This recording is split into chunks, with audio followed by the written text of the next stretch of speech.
Imagina que estás cavando en tu patio trasero y encuentras una moneda antigua. Ahora imagina que esa moneda tiene grabado el nombre de un rey que aparece en la Biblia. Un rey que muchos pensaban que era solo una leyenda. Esto no es ficción. Les pasó a varios arqueólogos en los últimos 150 años. Y sus descubrimientos han cambiado para siempre la forma en que vemos los textos bíblicos. Durante siglos, muchas personas consideraron que varios eventos y personajes de la Biblia eran solo historias simbólicas o mitos antiguos. Los escépticos decían que no había evidencia real de que estas cosas hubieran pasado. Pero la arqueología moderna ha desenterrado sorpresas increíbles. Hoy te voy a contar sobre 5 descubrimientos que hicieron que hasta los críticos más duros tuvieran que cambiar de opinión. No estamos hablando de fe o creencias religiosas. Estamos hablando de evidencia física real, piedras con inscripciones, ciudades enterradas, sellos antiguos y documentos que han estado bajo tierra durante miles de años. Evidencia que puedes tocar, que puedes fotografiar, que puedes estudiar en un laboratorio. El primer hallazgo que te voy a contar es tan impresionante que cuando se encontró, los periódicos del mundo entero hablaron de él durante semanas. Hablamos del descubrimiento de la ciudad de Nínive, una ciudad tan importante en la Biblia, que un profeta completo, Jonás, fue enviado allí. Durante muchos años, los historiadores debatieron si Nínive realmente había existido, o si era solo parte de una historia moral. Todo cambió en 1845 cuando un joven arqueólogo británico llamado Austen Henry Layard decidió excavar en unas colinas extrañas cerca del río Tigris, en lo que hoy es Irak. Lo que encontró debajo de esas colinas cambió la historia para siempre. No era solo una ciudad antigua cualquiera, era Nínive, exactamente donde la Biblia decía que estaba. Pero lo más impresionante no fue solo encontrar la ciudad, fue lo que había dentro. Layard descubrió en el palacio del rey Sennacherib, el mismo rey que la Biblia menciona como el que atacó Jerusalén durante el reinado del rey Ezequías. Y aquí viene lo increíble. En las paredes de ese palacio encontraron relieves gigantes tallados en piedra que mostraban exactamente las batallas que describe la Biblia. Estos relieves no son dibujos simples. Son escenas detalladas que muestran soldados asirios atacando ciudades, llevándose prisioneros, y sitios específicos que coinciden perfectamente con los relatos bíblicos. Es como si hubieran encontrado fotografías antiguas de eventos que pasaron hace casi 3000 años. El descubrimiento de Nínive no solo confirmó que la ciudad existía, sino que también proporcionó contexto histórico real para muchas historias bíblicas. Los arqueólogos encontraron la biblioteca del rey Asurbanipal, con más de 30.000 tabletas de arcilla que contienen registros detallados de eventos políticos y militares de la época. Algunas de estas tabletas mencionan directamente eventos que aparecen en libros como Segundo de Reyes e Isaías. El segundo descubrimiento que revolucionó la arqueología bíblica fue encontrado en 1879. Pero su importancia no se entendió completamente hasta décadas después. Hablamos del famoso Cilindro de Ciro, un documento de arcilla que cambió todo lo que sabíamos sobre el regreso de los judíos del exilio en Babilonia. La Biblia cuenta en los libros de Esdras y Nehemías que el rey persa Ciro permitió que los judíos exiliados regresaran a Jerusalén y reconstruyeran su templo. Durante mucho tiempo, los historiadores seculares dudaron de esta versión. Les parecía demasiado bueno para ser cierto que un conquistador extranjero fuera tan generoso con un pueblo conquistado. Todo cambió cuando los arqueólogos encontraron un cilindro de arcilla en las ruinas de Babilonia. Este cilindro contenía un decreto real escrito por orden del mismo Ciro. Y adivina qué decía. El cilindro confirmaba exactamente lo que relataba la Biblia. Ciro había establecido una política de permitir que los pueblos exiliados regresaran a sus tierras y reconstruyeran sus templos. Pero el cilindro fue aún más específico. No solo mencionaba una política general, sino que incluía detalles que coincidían perfectamente con el relato bíblico. Hablaba de restaurar santuarios, devolver objetos sagrados y permitir que la gente practicara sus religiones tradicionales. Era como encontrar la copia original de un decreto que solo conocíamos por referencias en textos religiosos. Este descubrimiento fue tan importante que el cilindro de Ciro ahora se conoce como la primera declaración de derechos humanos de la historia. Está exhibido en el Museo Británico y la ONU tiene una réplica en su sede. Imagina eso. Un documento que confirma un evento bíblico también resulta ser uno de los textos más importantes para la historia de los derechos humanos. El tercer hallazgo es igualmente fascinante.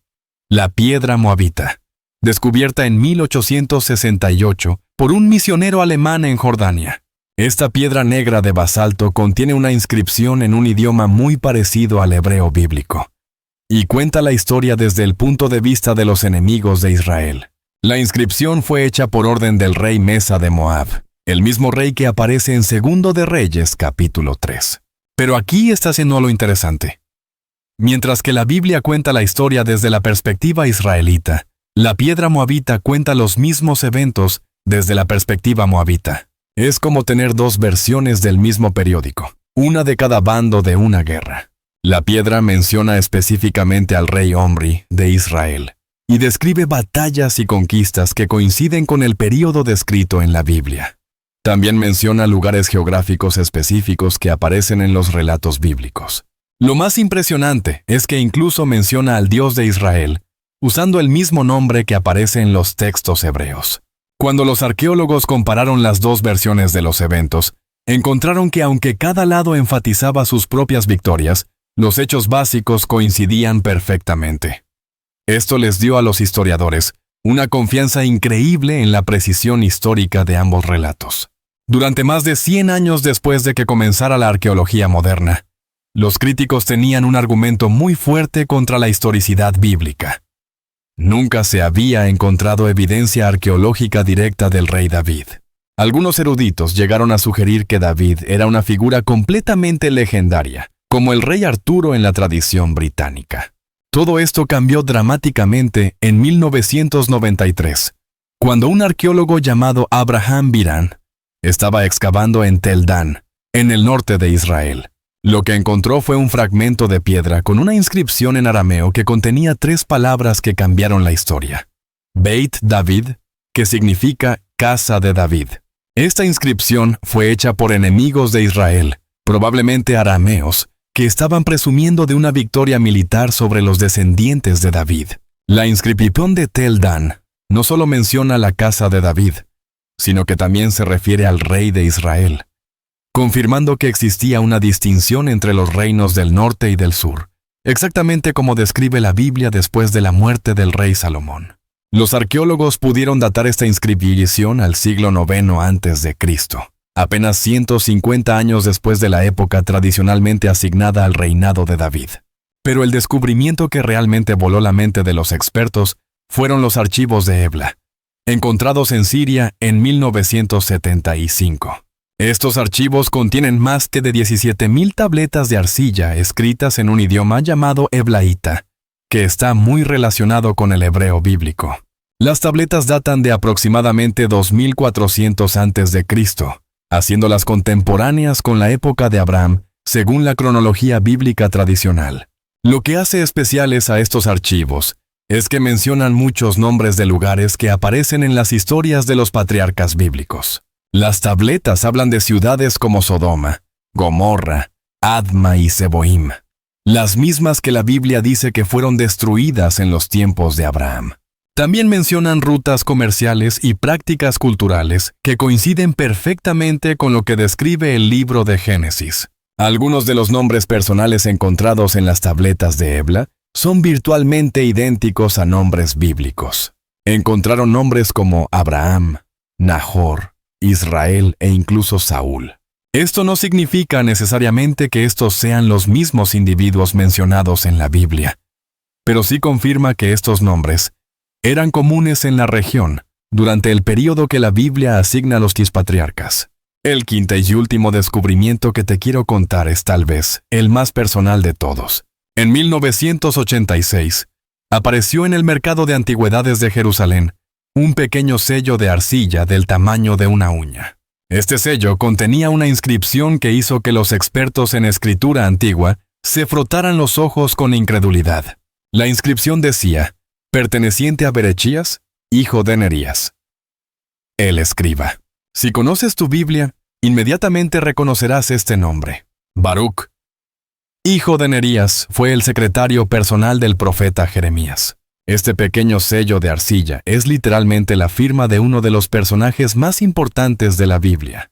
Imagina encontrar la firma personal de uno de los discípulos de Jesús, o el sello personal de Moisés. Eso es exactamente lo que representa este descubrimiento para los estudiosos bíblicos. Los expertos en escritura antigua han confirmado que el sello data exactamente del período correcto, finales del siglo VII y principios del VI a.C., que coincide perfectamente con la época en que Jeremías profetizó en Jerusalén antes de la destrucción de la ciudad por los babilonios.